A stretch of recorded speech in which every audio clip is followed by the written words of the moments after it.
Hello, you guys. Welcome to another episode of Dear Chiquis. I think this is our 6th episode of Dear Chiquis, and I'm so excited because it's here on our new set.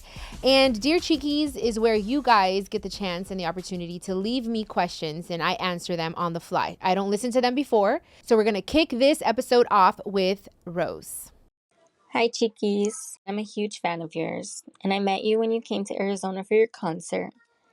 But I feel really stuck and lost. I've been with my husband for 9 years, and we've been married for 3. We have 1 son and another baby on the way.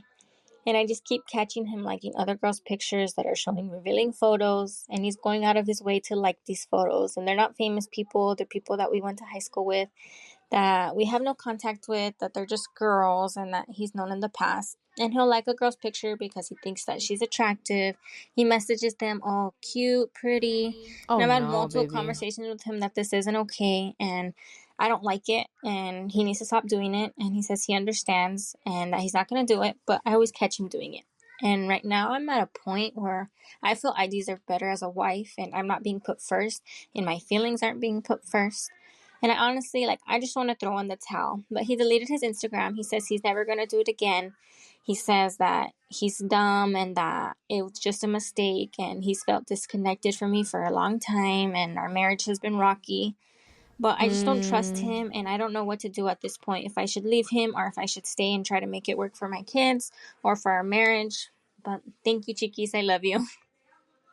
I'm Rose. Okay, I'm going to take a deep breath. I'm taking a deep breath because what I don't like is the fact that he's doing these things and trying to blame you. Blaming the fact that he doesn't feel close to you and hasn't for a long time and that the relationship isn't rocky. Well, those are all things that you talk to your partner about before doing something dumb, because he's right. It was a dumb decision. I'm glad he erased his Instagram. Let's just hope and pray that he keeps this promise and you're expecting your second child with this man. Right now, he needs to understand that you are very vulnerable. Your body is changing. A woman goes through a lot when she's pregnant. We don't feel our best. Again, now I've never been pregnant, but I know this, I'm a woman that has a lot of hormones. You know what I mean? So I know, especially when you're pregnant, you're feeling all types of ways. And I just think that that's so disrespectful. Look, it's hard because you are expecting, and I'm not one to ever say leave your man unless it's something where I'm like, okay, no, this is bad. But he's done it time and time again, and that's where I'm not okay with. I believe in people making mistakes and then they correct them and you can forgive them. I believe in forgiveness, but it worries me that he is not going to change. And it worries me that he's going to have to lose you in order to realize what he has. And I feel bad for him and show him this because he probably has a beautiful family with you and he's over here trying to get the attention from other girls. And that's just going to bite him in the ass.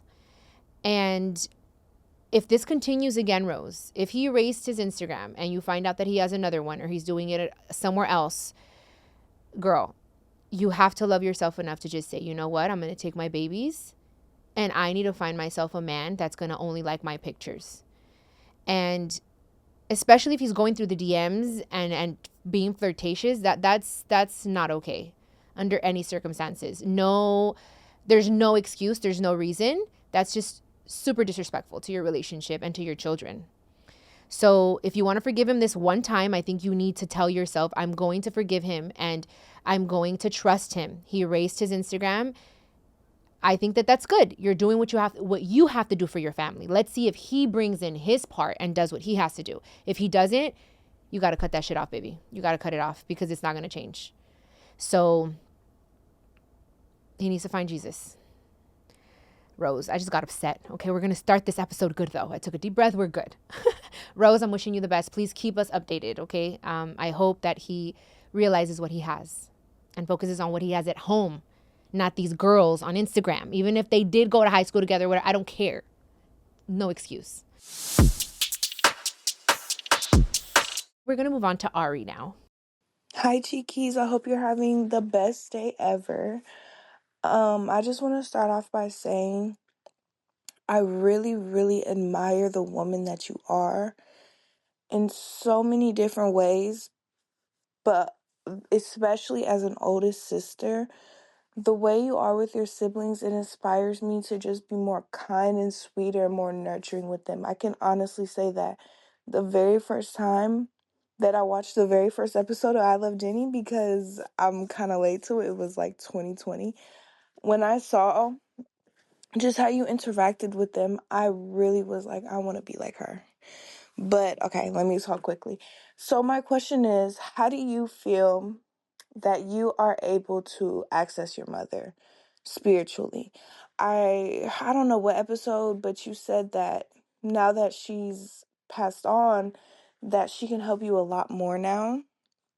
And I know that you did a episode on here. It was a long ass time ago, girl. That's how you know I love you. But it was like a So reading cute. from somebody called AJ. He was on the I Love Oh, Jenny that's show. right. But how do you feel about that? Because I saw a reading from your mom, and I really, really think you should watch it. It was on YouTube, and it was just so beautiful, and I really felt like it was her spirit talking for sure. Oh, Arie, look at you being connected in every way. You saw AJ on I Love Jenny, and then he was on the podcast. I had actually even forgot about that. So thank you for reminding me. You know what? I think that there are a lot of fake mediums, but there are also people that really were born with that gift, and you just never will know. I do feel that AJ was born with that gift. And there are a lot of things that he said, even then when my mom was alive, that I go with what I feel. I have to feel it, because believe me, a lot of people have come up to me and be like, hey, your mom has a word for you. Your mom, wants to speak to you or whatnot. And sometimes I don't feel it. I actually feel rejection. Like, wait a second. Is this coming from a good place? But I go with what I feel in my heart, and I don't hold on to anything they say, whether it be good or bad. I just listen. I'm a good listener. I listen. I observe. I reflect and analyze it, and I don't focus too much on either the good or the bad. I think that's what's helped me, because I'm just like, I go with the flow, and I'm like, okay, whatever it is that I feel, if this comes, you'll have peace right away. So that's what I feel like. If I have peace in my heart, it's because it is coming from my mom. It is something beautiful. It does come from light, because like there is good, there is bad. That's just the truth. But I will look for the YouTube reading that you're talking about. I'm always interested to hear certain things. And I also, on the other side of the token, I've seen other mediums or psychics say certain things that aren't necessarily the truth, where I'm just like, wait, what? Like, it's some crazy stuff. But again, I take it with like a grain of salt, and I'm just like, okay, I'm not gonna dwell too much on anything. So that's basically what it is. And I do feel that my mom's helping me a lot more. I feel like if she was here physically, she can't be with me everywhere, and now I feel like she's with God, and God is everywhere. So I feel she's everywhere. I'm a woman of faith. So I'm like, she's opening doors, because now she can literally be everywhere with me. Like, even in a room where no one is watching, she's there. And that's how I see it. That's why I say I feel like she can help me more now from where she is. So Arie, thank you. Thank you for your question, and for being, staying on updated with us. I appreciate it. That was so cute. Okay, so our next question comes from Maribel. Hi, Chiquis. I am from Washington State. My question is, what do you do on the day of your mom's anniversary? My mom died December 7th, 2020, due to cancer. And when her day comes, I feel like I'm back to the day that she passed away. Oh, everything that I was feeling, like it comes back, like the grievedness stage is back to one. I would love your input, your advice on what to do on anniversaries. I always go to your grave on the day too. So anything, I appreciate it. Thank you for the podcast. I'm always listening to you, Chiquis. I love you, and I love your family as well. Thank you. Oh, Maribel, thank you. I love you too, babe. And I don't. It's just tough, because for a long time, it's gonna be 12 years this year that my mom's been. She graduated to the better world, no. And I think it took me a long time to get to the point where now I can celebrate her life on that day. Before, I used to feel so guilty if I smiled on December 9th. Even the first year that she was gone, I felt like, oh my God, what if people see me happy? They're going to think I'm happy. And it's just this weird thing. And for the first, I think, want to say 5 years of my mom's passing, like every December 9th, I would cry and I would just mourn her and I would grieve her until I said, you know what? My mom doesn't want this for me. My mom wants me to be happy. My mom wants me to be strong for my siblings. If I feel like crying, I'm going to cry. If I feel like listening to music, I'm going to listen to music. If I feel like having a freaking party for her, I'm going to have a party. Yes, it's a sad day. Of course it is. Like, it's a day that she was gone, but also I'm happy for her because she's in peace.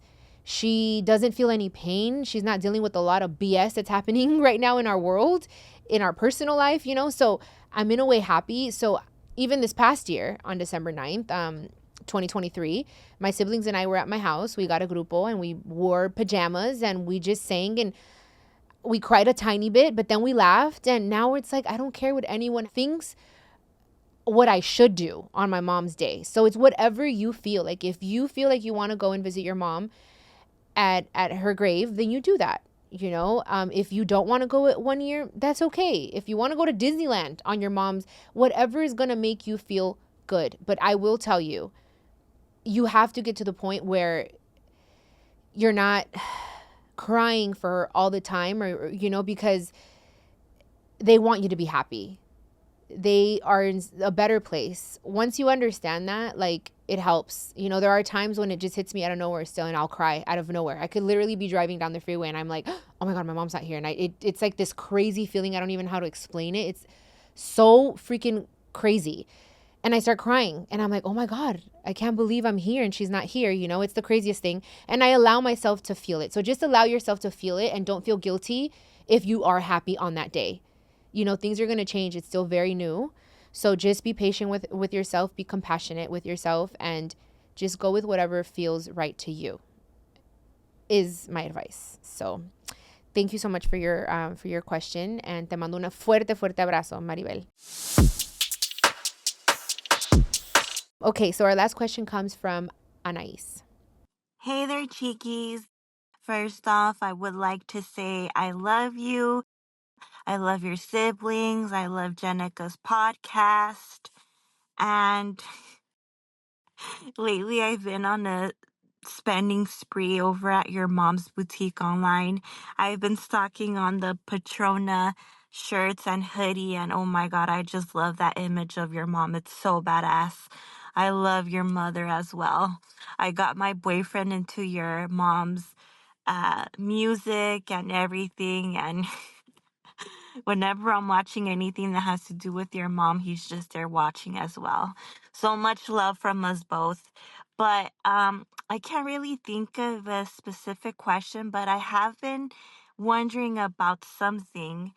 I know that you have a dog named Ryu, but I want to know what happened to your little dog, Lyric. Much love from San Fernando Valley. Love you, girl. Anais, I love you. I love your energy. Thank you so much for all those beautiful things that you said.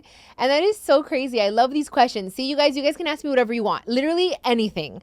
Lyric is my baby. He's still alive. Thank goodness. He's a Shih Tzu, for those of you that don't know who Lyric is. I was at a point in my life where I was so busy with my music in 2018, 2019 that it was too much. Having a little puppy was just too much for me. So I decided to give him to someone else. Actually, he used to be my assistant, Ezra. His husband, Robert, is still my road manager. And anyways, they had just lost their puppy and they were very, very sad. He got ran over. It was like really, really sad, you guys. So I just felt it in my heart. I said, you know what? I'm going to give my puppy to this beautiful gay couple, and they love him and he's their baby. And it hurts me, but it's nice that he's still with someone that I absolutely love. So, and they'll send me pictures and he still remembers me, and it's really cute. So that's where Lyric is. He's living a great old life. He's so happy with parents that aren't as busy as I am. So it was a tough decision, but thank you for asking about him, Anais. I appreciate that. So you guys, that concludes this episode of Dear Chiquis. And I want to invite all of you, if you have a question, anything that you would like to know about my life, personal life, anything, or you just need advice about your personal life, I am here like a big sister to answer all your questions. So you can go ahead and leave your question at speakpipe.com/Chiquis and Chill podcast, ¿ok? Los quiero mucho. Los vemos en el próximo episodio de Dear Chiquis. All right. See you later.